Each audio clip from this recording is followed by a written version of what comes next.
ले rail line के लिए हवाई सर्वे हुआ शुरू। पहाड़ स्कैन करने के लिए इस्तेमाल किया जा रहा 6.5 क्विंटल का इक्विपमेंट।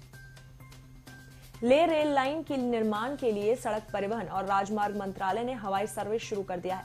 वायुसेना के हेलीकॉप्टर के माध्यम से यह सर्वे भुंतर एयरपोर्ट से शुरू हुआ है और सर्वे के लिए नॉर्वे से लाए गए 6.5 क्विंटल के एयरोस्पेस इलेक्ट्रोमैग्नेटिक इक्विपमेंट का इस्तेमाल किया जा रहा है और इसके माध्यम से जियोग्राफिकल भूगर्भ सर्वे किया जा रहा है। बताया जा रहा है कि इस इक्विपमेंट के माध्यम से पहाड़ों को 800 मीटर गहराई तक स्कैन किया जा सकता है ताकि पहाड़ी के भीतर से निकलने वाली सुरंगों की संभावनाओं को तलाशा जा सके। और रेल लाइन के सर्वे के लिए विदेशी इक्विपमेंट का इस्तेमाल पहली बार किया जा रहा है।